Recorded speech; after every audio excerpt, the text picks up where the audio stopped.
UPSC के लिए prepare करते वक्त मेंस में हम जानते हैं कि हमें लैंग्वेज पेपर का प्रिपरेशन करना पड़ेगा जो कि क्वालिफाइंग नेचर्स के है। अभी ये लैंग्वेज पेपर होने का रीजन क्या है? तो यूपीएससी चाहती है कि बेसिक जो लैंग्वेज हम एडमिनिस्ट्रेशन में यूज करने वाले हैं या इंडिया में जितने सारे लैंग्वेज है उसमें से कॉन्स्टिट्यूशन में मेंशन जो लैंग्वेज है उसमें से एक लैंग्वेज में हमें बेसिक प्रोफिशिएंसी चाहिए। ये उनका ऑब्जेक्टिव है। जो कैंडिडेट है वो बेसिक प्रोफिशिएंट है या नहीं, बेसिक उसको नॉलेज है या नहीं, कम्युनिकेशन स्किल कैसा है, राइटिंग स्किल कैसा है, ये अंडरस्टैंड करने के लिए ये लैंग्वेज पेपर्स है। सो दो पेपर यहां पे है, जैसा कि हम जानते हैं कि दो पेपर हमें यहां पे होने वाले हैं। हम इसे बोलेंगे कि क्वालिफाइंग पेपर्स। एक है इंग्लिश और दूसरा है कोई भी कॉन्स्टिट्यूशन में मेंशन जो भी लैंग्वेजेस है उसमें से कोई भी वन लैंग्वेज हमें लेनी है। दोनों पेपर हमें आएंगे 300 मार्क के लिए और बेसिकली हम ये क्वालिफाई हो जाएंगे जब हमें 1/3 मार्क मिलेंगे तब।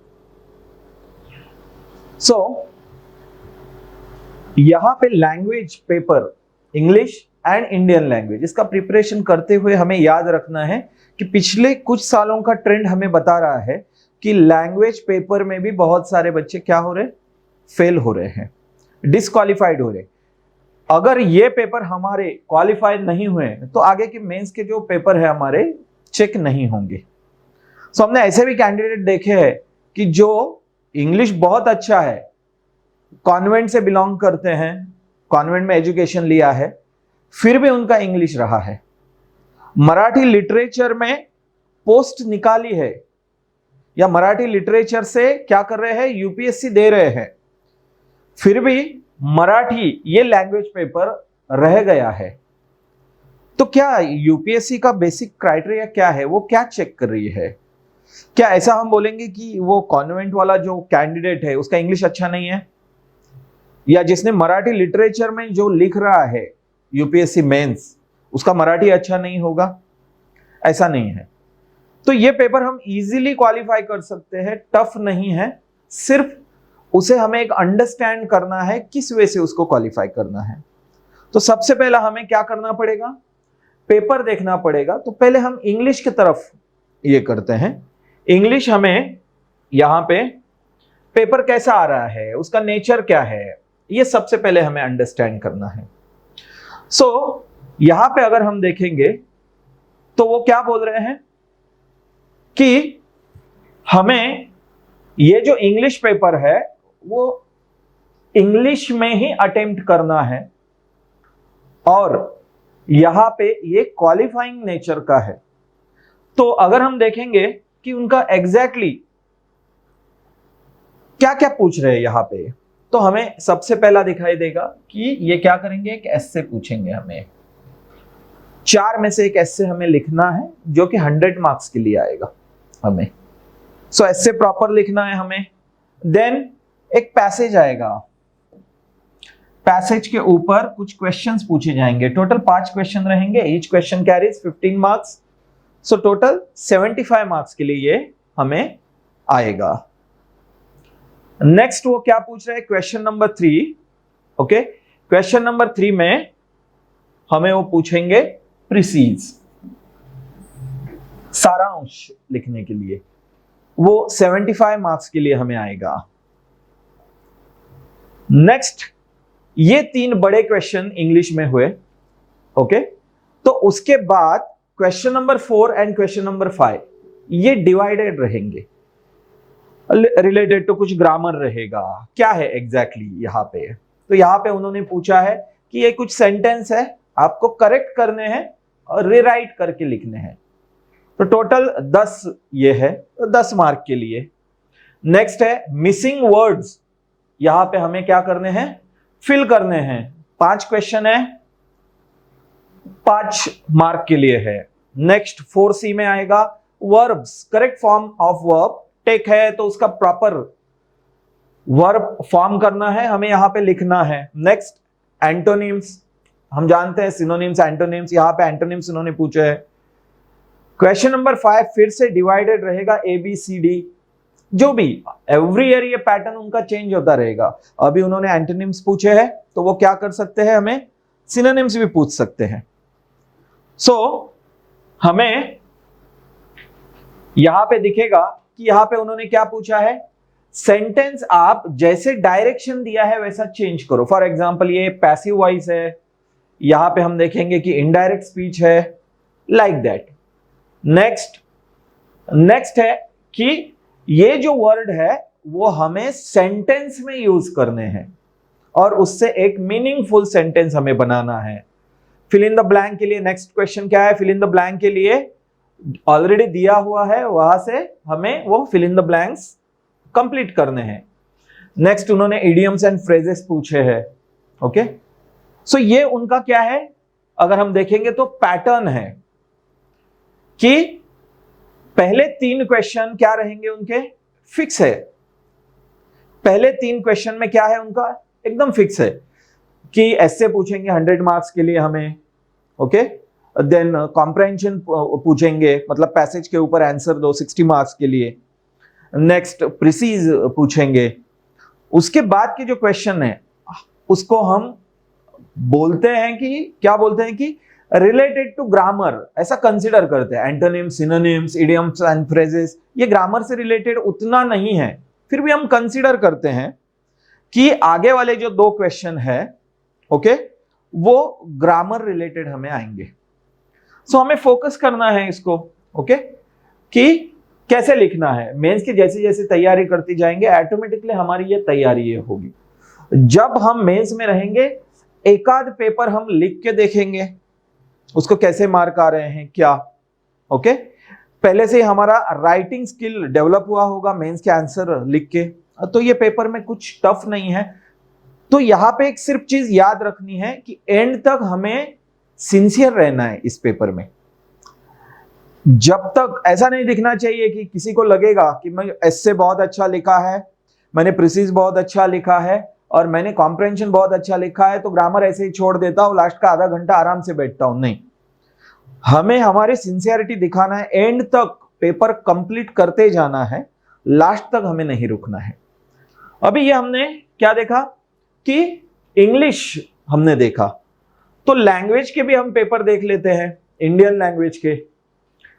सो इंडियन लैंग्वेज में अभी हम यहां पे कंसिडर करते हैं इंडियन लैंग्वेज में कि हमें 2 पेपर हम ये करेंगे कि मैक्सिमम बच्चे यहां पे कैसे अपीयर हो रहे हैं। तो एक हिंदी कंसिडर करते हैं, एक मराठी पेपर हम देखते हैं। तो हिंदी का पेपर अगर हम यहां पे देखेंगे तो थोड़ा सा जो इंडियन लैंग्वेज है उसमें थोड़ा सा चेंज है उनका। क्या चेंज है, तो एस्से उन्होंने सेम पूछा है इंग्लिश की तरह 100 मार्क्स का। देन जो उन्होंने प्रिसीज जो दिया है वो 60 मार्क्स के लिए रहेगा और यहां पे हमें दिखेगा कि जो पैसेज के ऊपर ये है वो 60 मार्क्स के लिए है एज इट इज। सिर्फ उन्होंने क्या किया है, प्रिसीज चेंज किया है। प्रिसीज जो इंग्लिश में 75 मार्क्स का था वो यहां पे कितने मार्क्स का है, हमें दिखेगा 60 मार्क्स का यहां पे आएगा, मतलब 15 मार्क कम। ये सभी लैंग्वेज के लिए सेम रहेगा, मराठी रहने दो, हिंदी रहने दो, सभी के लिए सेम रहेगा लैंग्वेज के लिए। 2 चीजें उन्होंने जो इंग्लिश में नहीं है वो यहां पे ऐड की हुई हमें दिखती है कि हिंदी का इंग्लिश में ट्रांसलेशन कीजिए 20 मार्क के लिए आएगा, और इंग्लिश का हिंदी में ट्रांसलेशन कीजिए।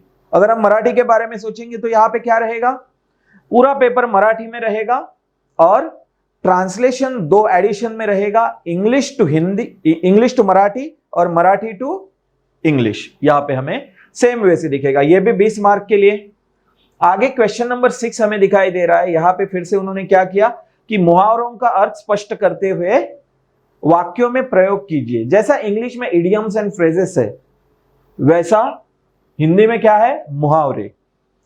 सो 5 मुहावरे हैं, ईच कैरीज 2 मार्क, 10 मार्क के लिए आएगा। निम्नलिखित वाक्यों को शुद्ध रूप से लिखिए। इंग्लिश में भी हमें ये दिखाई दिया, निम्नलिखित शब्दों के दो दो पर्यायवाची लिखिए, युग्मों को इस तरह से वाक्य में प्रयुक्त कीजिए कि उनका अर्थ एवं अंतर स्पष्ट हो। सो ग्रामर के रिलेटेड आगे का क्या है हमें दिखेगा, एक क्वेश्चन है उसके ऊपर कुछ मार्क के लिए हमें आया है। बेसिकली 100 मार्क्स का क्या रहेगा, 100 मार्क्स का हमें यहां पे हम देखेंगे तो 100 मार्क्स का लैंग्वेज पेपर में, इंडियन लैंग्वेज पेपर में हम डिवाइड करते हैं यहां पे। So English and Indian language, ऐसे सेम है, यहां पे भी ऐसे सेम है 100 मार्क्स के लिए।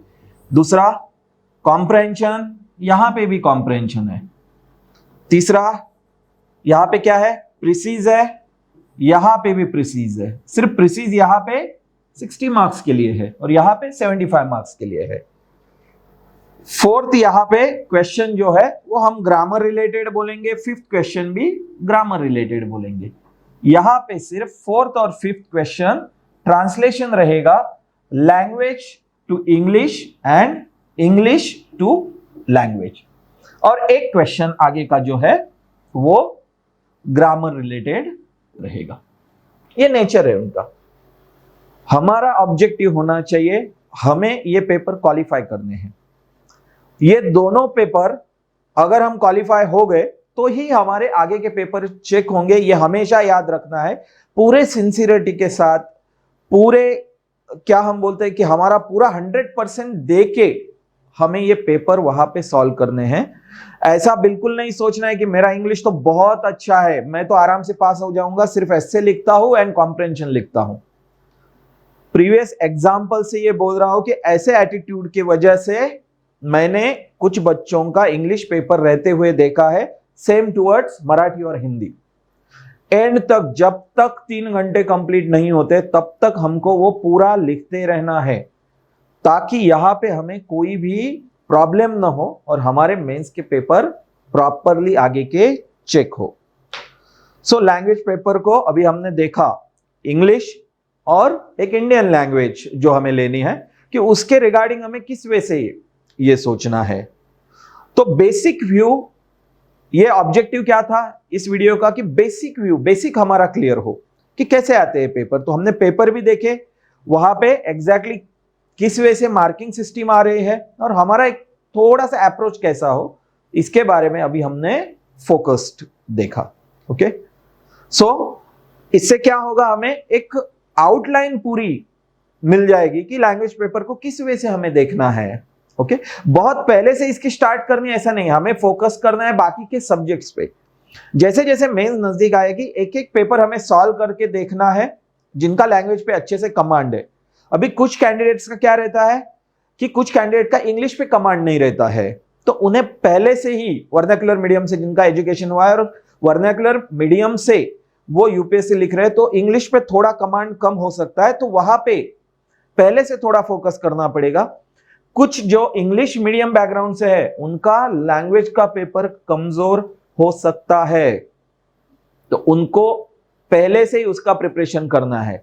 जिन कैंडिडेट्स का एक लैंग्वेज इंडियन जो वो लेने वाले हैं और इंग्लिश दोनों पे अच्छा कमांड है, उन्होंने एक बार सिर्फ पेपर लेना है, प्रॉपर सॉल्व करना है, मुझे अच्छे से जा रहा है क्या प्रॉपरली चेक करके लेना है, कैसे मार्क्स आ रहे हैं क्या नहीं, और उसको साइड में रखना है। उससे जो टाइम बचेगा वो बाकी के जीएस के टॉपिक पे फोकस करना है।